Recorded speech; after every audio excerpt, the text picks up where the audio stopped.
Thank you, Ryan. I hope everybody can hear me. I'm not one of those guys who enjoys the space age setup either, so is everybody, you're all right there? Good. So companies across a number of platforms are turning to technology nowadays to find ways to tweak their bottom line, to increase their business productivity and realize better results and returns. And of course, the insurance industry is no exception to that. And we've seen the rise of user-based insurance, or UBI, on the market, where we use telematics to set the premiums or the monthly rates for the insurance. In South Africa, this has basically been led by Discovery Health and their Vitality Drive program. And they, according to their 2018 company report, had 200,000 vehicles on their books that they were doing user-based insurance with, and they claim to have tracked 8 billion kilometers since 2011. So if we look at the figures that we were quoted earlier with regards to Geotab and the stats that we're getting there, user-based insurance is just a bit small in terms of the global scheme, but very much on the radar for South Africa. It's not just the Discovery Health that can do user-based insurance. It's also open to smaller companies that are now using telematics data to drive user-based insurance. And I'd like to just share with you just a very quick one before we get into.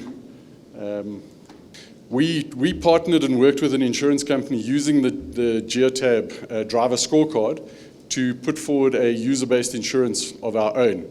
The flat rate for the insurance is about 1,400 Rand per driver, and we got a rating scale where on the green band you were charged the flat rate, and as your driver score improved, you obviously got a better premium, and if your driver score was down the low end of the scale, then you were penalized. And we worked with a company to do this, and I just want to show you the results. The quoted premium was 1,400, and using the driver scorecard in a very small sample of 10 drivers, we managed to save the company just over 632 Rand a month. So if you're looking for a reason to justify telematics to customers or to fleets, just have a look at one portion, which is the insurance premium, and you can see how you can adjust and create savings there. It can be further enhanced because of the telematics data and because of the amount of big data that we get. We can actually look at individual drivers and then break it down by each driver. And if you have a look here, this driver at the top, he traveled a total of 4,300 kilometers and scored a driver score of 98.01%. So through correct training, through management, and through showing them individual areas of where they can improve, driver scores can actually reach 98% level. The driver at the bottom, he was penalized the most, and he paid a total of 1,700 Rand for his insurance, or that's what the company would have paid.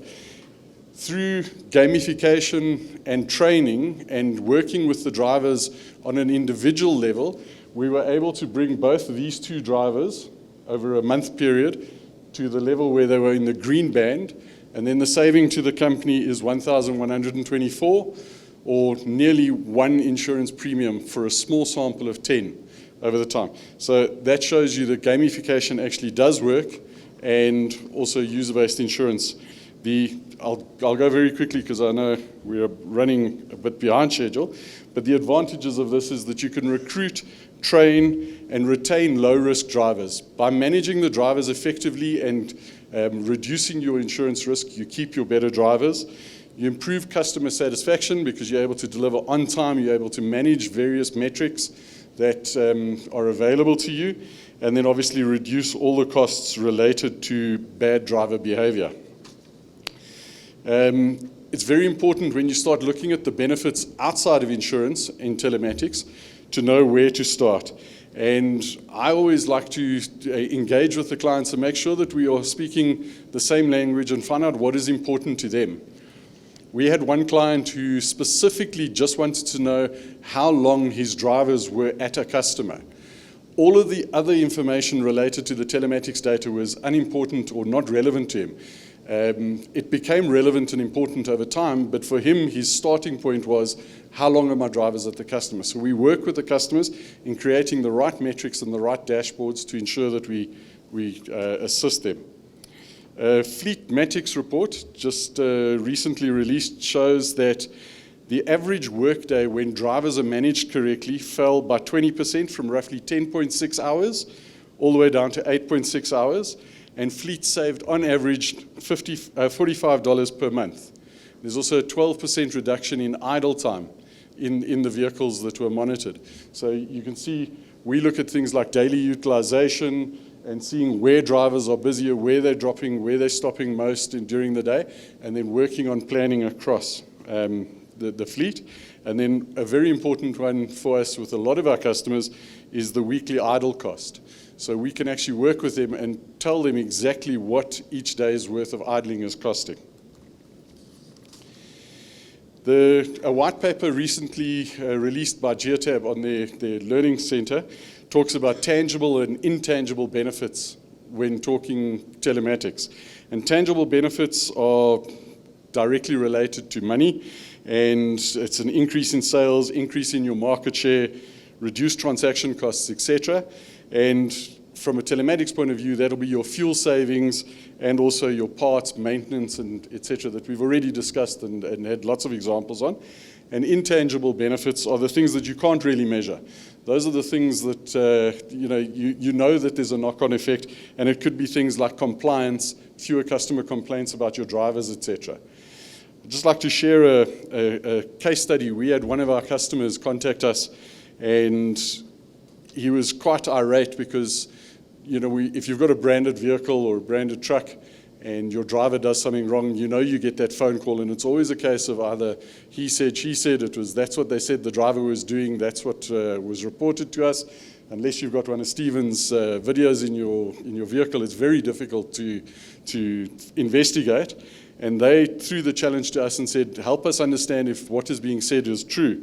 And they got this email, and it said, yesterday afternoon, driving on Joe Slover Drive, one of your drivers in a branded company vehicle was driving without a shirt on.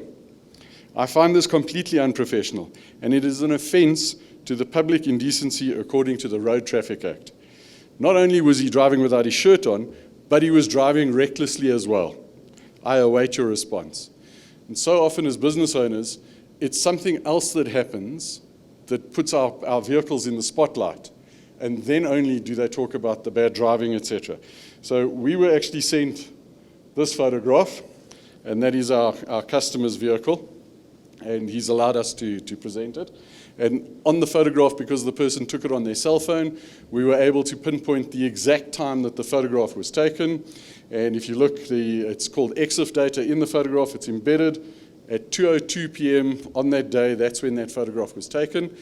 We then went into the driver route and had a look, and we can see at exactly 2:02, he performed a very sharp, almost 90-degree turn. We then went one step further. We had a look on Google Earth where that photograph was taken, and we looked around, and you'll see that it's right outside the Alhambra Theatre here in Johannesburg. What sealed the deal and what we were able to present to our client was that on the balance of probabilities, what the customer is telling you, or the person that complained was telling you, on the balance of probabilities, it is actually correct, because the telematics data is showing that this happened, and exactly where the photograph was taken, you can see that logo there and that logo there. So they were able to discipline the guy correctly. Obviously, first prize, Stephen, is to get one of your cameras in, and that'll definitely help in future. With all the big data and all of the information that you get from the Geotab solution or any telematics solution, it's always important to know where everybody fits. And traditionally, if we look at driver scores, we'll fit within a bell curve such as this. You'll have your top performing drivers sitting in that point, your low to non-performers there, and everybody else is in the middle of the road. Business owners in South Africa, what we tend to do is we tend to focus on the guys at the bottom of the scale, and those are the guys that we know we want to get rid of. They've got bad driver scores, So we then focus on those guys and we discipline those guys and we get them out, and then we get new drivers in and we manage those guys. And hopefully they will then fill within the middle of the bell curve, or they'll go to the top of the bell curve, and then we'll find some new guys at the bottom to manage.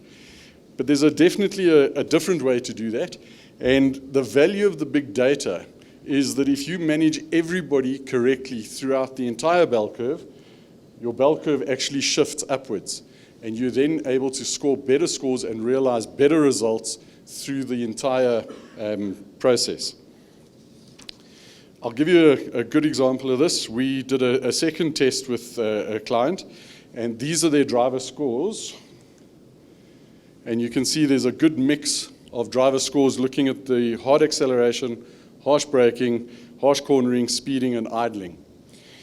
The first group had 3 drivers in the bottom of the risk category there, and these were the guys that would traditionally be managed out of the process and got rid of. We then took one step further, and we sat with each individual driver and showed them within their own scores where they were able to improve. So you can see that everybody, and it's slightly skewed because the top, there was 9 drivers, and we added one extra one to the driver scores, and everybody consistently improved except for the one driver who had a high idling score. By managing everybody correctly and using the big data, we were able to increase the improvement went from just 40% to 54%.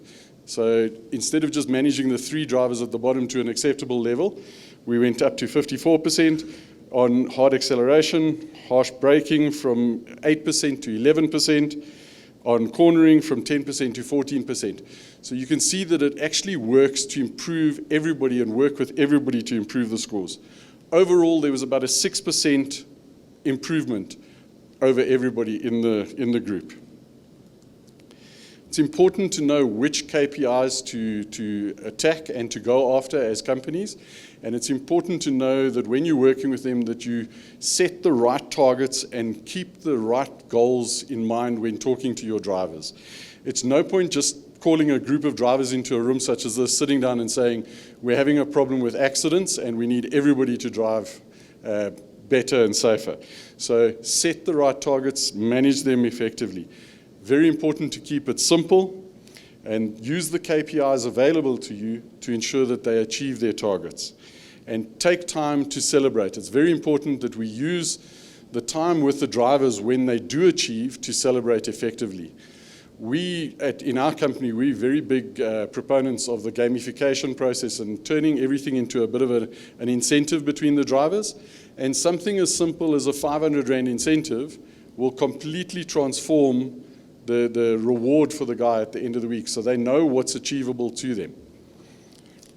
The one part of telematics which is very seldom spoken about, and especially as you said in South Africa, because we don't really care about the environment, but that is that telematics can be used for the greater good.